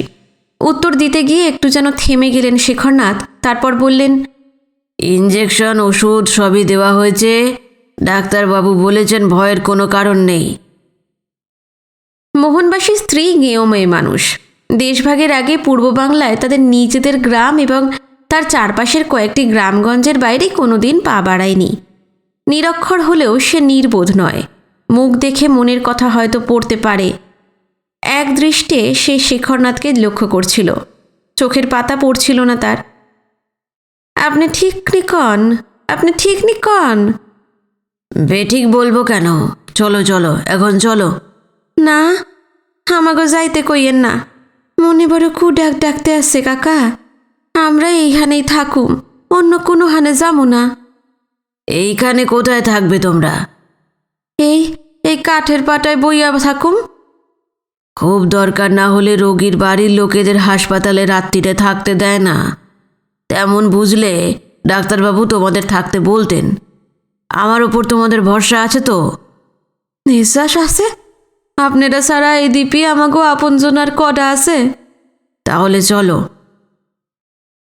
অনেক বোঝানোর পর প্রবল অনিচ্ছা সত্ত্বেও শেষ পর্যন্ত মোহনবাসী স্ত্রীকে রাজি করানো গেল। শেখরনাথ বিশ্বজিতের একটি জিপ নিয়ে এসেছিলেন। দোতলা থেকে নেমে নিচের বিশাল চত্বরে এসে মোহনবাসীর গোটা পরিবার এবং বিনয়কে নিয়ে জিপে উঠে পড়লেন শেখরনাথ। জিপটা সেলুলার জেলের বিশাল চত্বর পেরিয়ে বাইরে বেরিয়ে এলো। খানিকটা এগিয়ে টিলার ঢাল বেয়ে নিচে নেমে সোজা এবারডিন মার্কেট। মার্কেটের দোকানপাট বেশ রাত অবধি খোলা থাকে। এখন তো সবে সন্ধে পেরিয়েছে, চারিদিকে আলো জ্বলছে। ইলেকট্রিক লাইট ছাড়াও রয়েছে গ্যাসের আলো। লোকজনও প্রচুর চোখে পড়ছে, বিকিকিনি চলছে পুরো দমে। জিপ চালাচ্ছিল বিশ্বজিৎ রাহার ড্রাইভার কালীপদ। ফ্রন্ট সিটে তার পাশে বসে আছে বিনয় এবং শেখরনাথ। পিছনের মুখোমুখি 2টো লম্বা সিটে মোহনবাসীর স্ত্রী, ছেলে মেয়েরা। উদ্বাস্তুরা সেটেলমেন্ট থেকে কোনো কারণে পোর্ট ব্লেয়ারে এলে এবারডিন মার্কেটের পাশে পুনর্বাসন দপ্তরের ভাড়া করা বাড়িতেই রাখা হয়। কিন্তু মোহনবাসীর পরিবারের লোকজন এতটাই কাতর, এতটাই উৎকণ্ঠিত যে রিহ্যাবিলিটেশনের কর্মীরা ওদের সামলাতে পারবে না। তাই শেখরনাথ বিশ্বজিতের বাংলোয় নিয়ে চলেছেন। খুব সম্ভব এই নিয়ে বিশ্বজিতের সঙ্গে তার কথাও হয়েছে। যে কদিন মোহনবাসীর স্ত্রী ছেলেমেয়েরা পোর্ট ব্লেয়ারে আছে, বিশ্বজিতের বাংলোতেই থাকবে। ওদের চোখে চোখে রাখা একান্ত দরকার। এবারডির মার্কেট এবং তার চারপাশের এলাকাটা খুব ভালো চেনে বিনয়। এই তো সেদিনই উদ্বাস্তুদের সঙ্গে রস আইল্যান্ড থেকে মোটর বোটে পোর্ট ব্লেয়ারে এসে এবারডির মার্কেটের জিমখানা ময়দানে এসেছিল। সেখান থেকে বিশ্বজিতের বাংলোয়। মার্কেটের জমজমাট চৌহদ্দি পেছনে ফেলে পশ্চিম দিকের রাস্তাটা ধরল জিপ। উঁচু নিচু টিলা পেরিয়ে সেটা চলেছে তো চলেছেই। দুধারে পরিচিত দৃশ্য। রাস্তার নিচের ঢালু জমিতে ধান ক্ষেত, দূরে দূরে ছাড়া ছাড়াভাবে বাড়িঘর, কাঠের বাড়ি বেশি, কচ্চির 2-4টে পাকা দালান। একসময় ফুঙ্গি চাং বা বুদ্ধ মন্দিরের কাছে এসে বাঁক ঘুরে জিপটার ডাইনে দৌড় শুরু করল। সামনে পাহাড়, তার ওধারের ঢালের মাঝামাঝি মিডল পয়েন্টে বিশ্বজিৎ রাহার বাংলো। কদিন আগেই পূর্ণিমা ছিল, আকাশে ছিল পূর্ণ চাঁদের মায়া। সেই চাঁদ অনেকটা ক্ষয়ে গেলেও যেটুকু জ্যোৎস্না ঢালছে তাতে চরাচর যেন কোনো অপার্থিব রহস্যে ভরে আছে। জিপের সবাই চুপচাপ, কেউ কোনো কথা বলছিল না। শুধু পিছনের সিট থেকে মোহনবাসী স্ত্রীর চাপা কান্নার ক্ষীণ আওয়াজ শোনা যাচ্ছে। একসময় পাহাড় পেরিয়ে বিশ্বজিতের বাংলোর সামনে এসে থামল জিপ। বিনয়কে নিয়ে শেখরনাথ নেমে পড়লেন। তারপর মোহনবাসী স্ত্রী ছেলে মেয়েদের নামিয়ে আনলেন। এসো এসো আমার সঙ্গে। কাঠের দোতলা বাড়ি, রাস্তা দিয়ে সিঁড়ি উঠে গেছে। সিঁড়ি ভাঙতে ভাঙতে শেখরনাথ গলার স্বর উঁচুতে তুললেন, গোপাল, কার্তিক, ভুবন, আমরা এসে গেছি। বিনয় জানে ওই 3 জন বিশ্বজিতের কাজের লোক। ওদের আগে থেকেই খবর দেওয়া ছিল। তারা দৌড়ে দোতলার সিঁড়ির মুখে এসে দাঁড়ালো। শেখরনাথ কার্তিককে জিজ্ঞাসা করলেন, একটা ঘরে 4 জনের মতন বিছানা টিছানা ঠিক করে রাখতে বলেছিলাম, রেখেছিস তো? বাড়ি সাফ করা, ঘর গুছানো, বিছানা পাতা, এইসব কাজ কার্তিক করে। গোপাল তার সঙ্গেই হাত লাগায়। তাছাড়া নানা ফাই ফরমাসও খাটে। কার্তিক মাথা নেড়ে হ্যাঁ বলল। বিনয় আগেই লক্ষ্য করেছে যার সঙ্গে শেখরনাথের দেখা হচ্ছে বাঙালি হলে তারা কাকা বলছে, বাকিরা চাচাজি। এমনকি এই বাংলোর কাজের লোকেরাও তাই। বিশ্বজিতের কাকা, সেই সুবাদে তিনি আন্দামানের সব বাসিন্দারই কাকা। শেখরনাথ জিজ্ঞেস করলেন, বিশু এসেছে নাকি? না কাকা। বিনয় আন্দাজ করে নিল চিফ কমিশনারের বাংলোয় মিটিং সারতে বিশ্বজিতের দেরি হচ্ছে, তাই এখনো ফিরতে পারেনি। সবাই দোতলায় উঠে এলো। এখানে বেতের সোফা টোফা দিয়ে সাজানো মস্ত ড্রয়িং রুমের 3 দিকে 5খানা শোয়ার ঘর। এই বাংলোতেই এক রাত কাটিয়ে গেছে বিনয়। এসব তার চেনা। শেখরনাথ বললেন, কোন ঘরে ব্যবস্থা হয়েছে? বাঁ পাশের কোণের ঘরটির দিকে আঙুল বাড়িয়ে দিল কার্তিক। শেখরনাথ বললেন, ওটার লাগোয়া বাথরুম আছে তো? ওদের ওখানে নিয়ে যা, গরম জল করে দিস, কিছুক্ষণ বিশ্রাম করে ওরা চান টান সেরে নিক। তারপর তিনি ভুবনকে বললেন, তোর রান্নাবান্না হয়ে গেছে? ভুবন জানালো 2-1টা পদ বাকি আছে। তাড়াহুড়ো করতে হবে না, হাসপাতালে ওরা রুটি তরকারি খেয়ে এসেছে। এই তো সন্ধে পার হলো, কটা আর বাজে? 1-1.5-2 পর ওদের ভাত দিস। কার্তিক মোহনবাসী স্ত্রী ছেলেমেয়েদের নিয়ে কোণের ঘরে চলে গেল। শেখরনাথ বিনয়কে সঙ্গে করে ড্রয়িং রুমে সোফায় গিয়ে বসলেন। ওরা আজকে সারাদিনের ঘটনাগুলো নিয়ে এলোমেলোভাবে কথা বলতে লাগলেন। কিছুক্ষণের মধ্যেই বিশ্বজিৎ ফিরে এলেন। তার জিপে বিনয়রা হাসপাতাল থেকে এসেছিল, তিনি অন্য একটি গাড়িতে এসেছেন। বিশ্বজিৎ সোজা বিনয়দের কাছে এসে বসলেন। জিজ্ঞেস করলেন, কাকা, মোহনবাসী কর্মর গাড়ির লেটেস্ট খবর কি? আমার অফিস থেকে হাসপাতালে গিয়ে কেমন দেখলেন? যে ঘরে মোহনবাসী স্ত্রী ছেলেমেয়েদের পাঠানো হয়েছে সেই দিকে সতর্কভাবে তাকিয়ে শেখরনাথ বললেন, গলা স্বর যাতে সেখানে না পৌঁছয় সেইভাবেই কথা বলতে। ফিসফিস করে বললেন, দেখতে আর দিল কোথায়? ওকে এমার্জেন্সিতে রাখা হয়েছে। তারপর ডাক্তার চট্টরাজের সঙ্গে যা যা কথা হয়েছে সব জানিয়ে দিলেন। দুর্ভাবনার রেখাগুলো ফুটে ওঠে বিশ্বজিতের চোখে মুখে। খুব সমস্যা হলো কাকা। লোকটাকে যদি বাঁচানো না যায় জেফরি পয়েন্টের সেটেলমেন্টে তার ভীষণ খারাপ রিয়াকশন হবে। কিছুদিন আগে জারোয়ারা একবার হানা দেওয়ার পর উদ্বাস্তুরা তো এত ভয় পেয়ে গিয়েছিল যে কিছুতেই আন্দামানে থাকতে চাইছিল না। তখন কেউ আবার খুন জখম হয়নি, একটা বাচোয়া। অনেক বুঝিয়ে সুঝিয়ে তাদের রাখতে পারা গিয়েছিল, কিন্তু মোহনবাসীর মৃত্যু হলে ওরা যে কী করবে আমি তো ভাবতেই পারছি না। দেখা যাক কার নিকোবর থেকে 2 সার্জেন্ট ফিরে আসার পর কি হয়। অপেক্ষা করা ছাড়া এখন তো আর উপায় নেই। বিশু, দেখ, জেফরি পয়েন্টের উত্তর দিকটায় জারোয়ারা থাকে। আমার ধারণা ওধারে জঙ্গল কাটা পড়েছে বলেই ওরা ক্ষেপে গেছে। ওদের তাড়িয়ে উদ্বাস্তু পুনর্বাসন করাটা কিন্তু ঠিক হচ্ছে না। উত্তর দিকটা বাদ দিয়ে তোরা বরং পূব দিকের জঙ্গলগুলো আরও বেশি করে রিক্লেম কর। কিন্তু কি হলো? গভর্নমেন্ট তো সিদ্ধান্ত নিয়েছে উত্তর আর পূবের জঙ্গল সাফ করতে হবে, নইলে এত ভিপি ফ্যামিলিকে জমি দেওয়া যাবে কি করে? আমি কিন্তু তোর লোকেদের উত্তর দিকের জঙ্গল কাটতে বারণ করে এসেছি। সে কি? এটা কিন্তু ঠিক করেননি কাকা। তার মানে যারা ওখানকার আদি বাসিন্দা, জঙ্গল কেটে তাদের এলাকা ছোট করে দেওয়া হচ্ছে, এটা খুব ঠিক কাজ। কি বলিস তুই? তোরা জানিস না অনেকটা জায়গা জুড়ে জারোয়ারা ঘুরে বেড়ায়? আমি বুঝতে পারছি কাকা, কিন্তু গভর্নমেন্ট এই সিদ্ধান্ত নিয়েছে, আমাদের পক্ষে তো এর বাইরে যাওয়া সম্ভব নয়। ওপর থেকে যে নিয়ম বেঁধে দেবে, সরকারি কর্মচারী হিসেবে আমাদের তা না মানা ছাড়া কোনো উপায় নেই।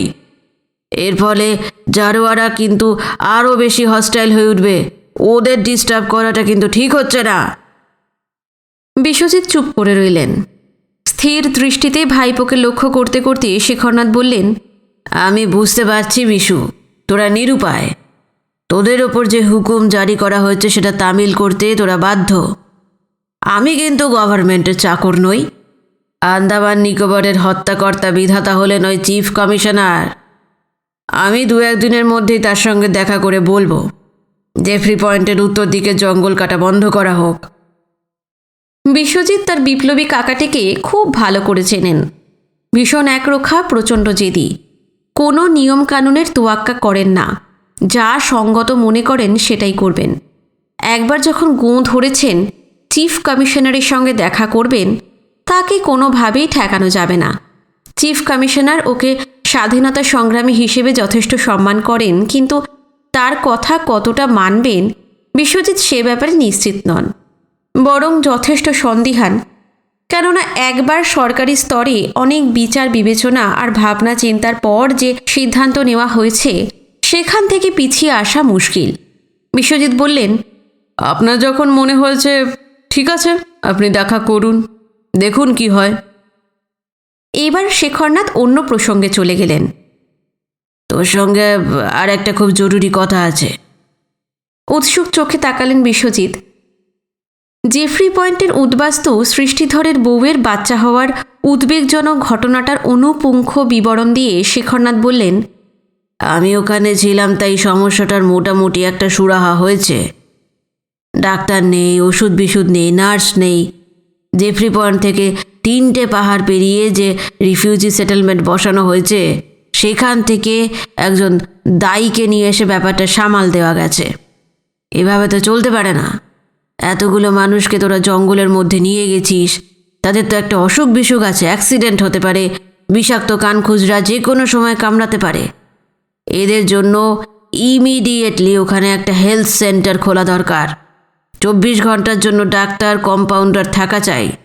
নইলে রোগীদের চিকিৎসার জন্য 50-60 মাইল দূরে পোর্ট ব্লেয়ারে আনতে হলে অনেকেই তো রাস্তাতেই পরপারে চলে যাবে রে। কাছাকাছি 2-3টে সেটেলমেন্টের জন্য একটা করে হেলথ সেন্টার খোলার পরিকল্পনা আছে, কিন্তু এখনও ফান্ডের ব্যবস্থা হয়নি। হ্যাঁ, তামাশা নাকি? এটা কি তামাশা হচ্ছে? এতগুলো মানুষকে ঘোর জঙ্গলে এনে ফেলে দিলাম, তারপরে মরলে মর, বাঁচলে বাঁচ। এতগুলো মানুষের লাইফ নিয়ে ছেলে খেলা হচ্ছে। কাকা, আপনি উত্তেজিত হবেন না, খুব তাড়াতাড়ি সব কিছু হবে। দেখা যাক কি হয়। সারা ভারতবর্ষ আজ যে স্বাধীনতার সুখ ভোগ করছে, তাই মানুষগুলো চরম স্যাক্রিফাইসের জন্য। এটা কিন্তু সবসময় মনে রাখিস। ওয়েস্ট বেঙ্গলে, ত্রিপুরায়, আসামে বা অন্য কোথাও রিফিউজিদের জন্য কী করা হচ্ছে আমার পক্ষে নিজের চোখে দেখাটা সম্ভব নয়। সর্বস্ব খুইয়ে শুনেছি তো, ওই মানুষগুলো এপারে চলে এসেছে। ওই সব জায়গায় তাদের হাল কিন্তু খুব শোচনীয়। যাক, আন্দামানে এদের জন্য দায়সারা কিছু করে হাত ধুয়ে ফেললে আমি কিন্তু ছাড়ব না। তোদের ওই চিফ কমিশনারকে জানিয়ে দিস, এই পোর্ট ব্লেয়ার শহরে তার অফিসের সামনেই মুভমেন্ট শুরু করে দেব। না না কাকা, মুভমেন্টের কথা একদমই ভাববেন না।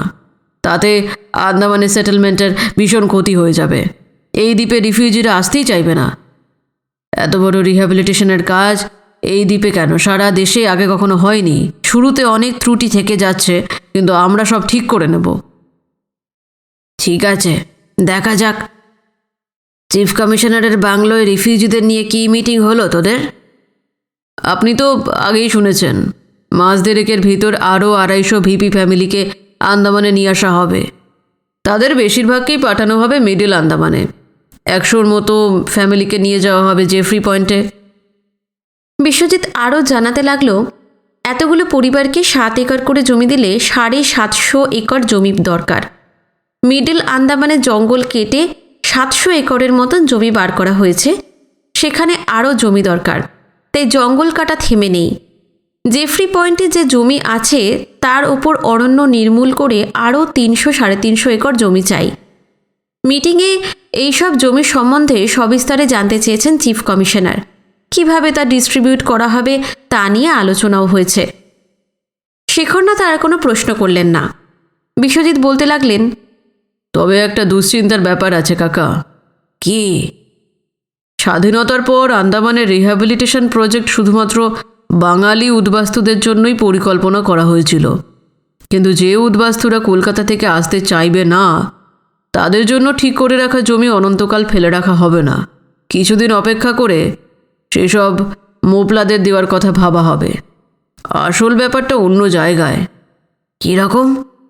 পশ্চিমবাংলার বাইরে এটা সেকেন্ড বেঙ্গল হয়ে উঠুক, এই চিফ কমিশনার খুব একটা চান না।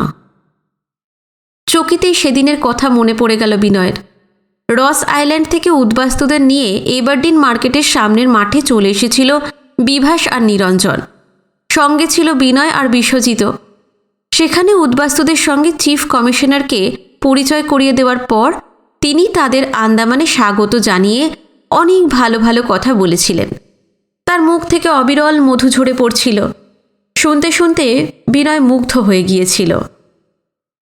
আজ বোঝা গেল, একটা মুখ দিয়ে তিনি উদ্বাস্তুদের জন্য অপার সহানুভূতি ঢেলে দেন, কিন্তু আড়ালে যে মুখটা রয়েছে সেটা ভীষণ চতুর, ফন্দিবাজ। উদ্বাস্তুরা হাজারে হাজারে এলে এই বিশাল দ্বীপপুঞ্জ বাঙালিদের দখলে চলে যাবে, সেটা তার কাম্য নয়। এই দ্বিতীয় মুখটা সম্পর্কে সেদিন বিশ্বজিৎ একটু ইঙ্গিত দিয়েছিলেন। এদিকে রীতিমতন চিন্তিত দেখালো শেখরনাথকে। বললেন, এটা কিন্তু একটা ভীষণ দুর্ভাবনার কথা। মোপলাদের সম্বন্ধে আমার কোনো রকম বিদ্বেষ নেই, কিন্তু প্রায়োরিটি অবশ্যই বাঙালি উদ্বাস্তুদের রিহ্যাবিলিটেশন। ওয়েস্ট বেঙ্গল তো উত্তরপ্রদেশ, মধ্যপ্রদেশ বা বম্বে প্রেসিডেন্সির মতন বিশাল স্টেট নয়। এত উদ্বাস্তুর পুনর্বাসন দেওয়ার মতন জমি জায়গা সেখানে কোথায়? আন্দামান হাতছাড়া হয়ে গেলে কিন্তু সর্বনাশ। বিশ্বজিৎ উত্তর দিলেন না। বিপ্লবী কাকা এবং আন্দামানের বড় অফিসার তার ভাইপোর কথা নিঃশব্দে শুনে যাচ্ছিল বিনয়। প্রচুর অর্থ ঢেলে অরণ্য নির্মূল করে যে জমি পাওয়া যাচ্ছে, উদ্বাস্তুরা না এলে তার একটা ব্যবস্থা যে করা হবে এমন জনরব কিছুদিন ধরে হাওয়ায় ভেসে বেড়াচ্ছে। সেভাবে কান দেয়নি বিনয়। কিন্তু স্বয়ং চিফ কমিশনার আজ যখন মোপলাদের কথা বিশ্বজিৎকে বলেছেন, তাতে ভীষণ উদ্বিগ্ন হয়ে উঠেছে বিনয়। চিফ কমিশনার হলেন আন্দামান নিকোবরের সবচেয়ে ক্ষমতাবান ব্যক্তি। তিনি যদি মনে করেন ফাঁকা জায়গায় মোপলাদের বসাবেন, কেন্দ্রীয় সরকার তার প্রস্তাব উড়িয়ে দেবে না, যথেষ্ট গুরুত্ব দিয়ে শুনবে। শেখরনাথের চোখে মুখে উৎকণ্ঠা, ক্ষোভ, অসন্তোষ ফুটে উঠছিল। তিনি থামেননি। আমি তো 2-4 দিনের মধ্যেই চিফ কমিশনারের সঙ্গে দেখা করতে যাচ্ছি। তাকে জারোয়াদের কথা তো বলবই, আর এই মোপলাদের প্রসঙ্গও তুলব। বলবো, এখানকার 3টে বড় দ্বীপ সাউথ নর্থ আর মিডল আন্দামানে শুধু বাঙালি রিফিউজিদেরই রিহ্যাবিলিটেশনের পরিকল্পনা করা হয়েছে। এই প্রজেক্টে অন্য কাউকে কিছুতেই বসানো চলবে না। আন্দামানে তো আরও 200 বেশি দ্বীপ আছে, তার কয়েকটায় সুইট ওয়াটারও পাওয়া যায়, জমিও ফার্টাইল। গভর্নমেন্ট তো ইচ্ছা করলে সেখানে মোপলাদের বসাতে পারে। শুনতে শুনতে আঁতকে উঠলেন বিশ্বজিৎ। না না কাকা, চিফ কমিশনারকে মোপলাদের কথা একেবারেই বলবেন না। এই ব্যাপারে কিন্তু এখনও কোনো সিদ্ধান্ত হয়নি। চিফ কমিশনার তার মনোভাব শুধু জানিয়েছেন। যদি তাকে এসব বলতে যান, উনি ডেফিনেটলি ভাববেন যে আমি আপনাকে সব কথা বলেছি। একজন সাবঅর্ডিনেট অফিসার হিসেবে এটা কিন্তু মারাত্মক বিশ্বাসভঙ্গ। এরপর হয়তো আমাকে কোনো গোপন মিটিংয়ে উনি ডাকবেনই না। উদ্বাস্তুদের জন্য স্বাধীনভাবে যেটুকু আমরা কাজ করতে পারছি তাও করতে দেবেন না। আমার ক্ষমতা ছেড়ে পেটোয়া অন্য কাউকে দায়িত্ব দিয়ে দেবেন। রিফিউজিদের সম্পর্কে তার কতটা সহানুভূতি থাকবে কে জানে। এই প্রজেক্ট তো লোহালক্কর মেশিন টেশিন দিয়ে নয়। এর র মেটেরিয়াল হলো উৎখাত হয়ে আসা বিপন্ন মানুষ। জীবনে তাদের দাঁড় করিয়ে দিতে হলে ভালোবাসা আর সহানুভূতি খুব দরকার। বিশ্বজিতের কথাগুলো যুক্তিসঙ্গত বলে মনে হলো শেখরনাথের। কিছুক্ষণ চুপ করে রইলেন তিনি, তারপর বললেন, ঠিক আছে, আমি মোপলাদের কথা তুলব না।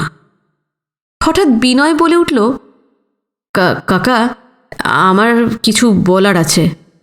হ্যাঁ বেশ তো, বলো বলো।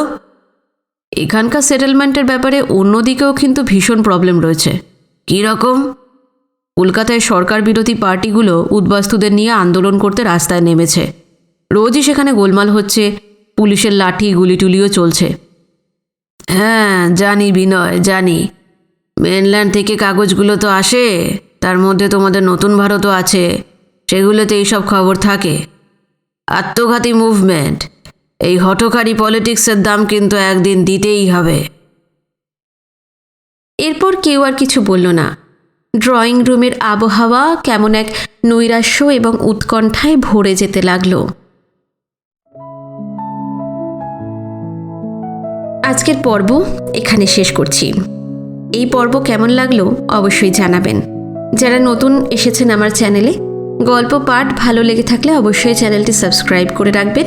পরবর্তী পর্ব নিয়ে খুব শিগগিরই ফিরে আসছি। নমস্কার, সবাই খুব ভালো থাকবেন।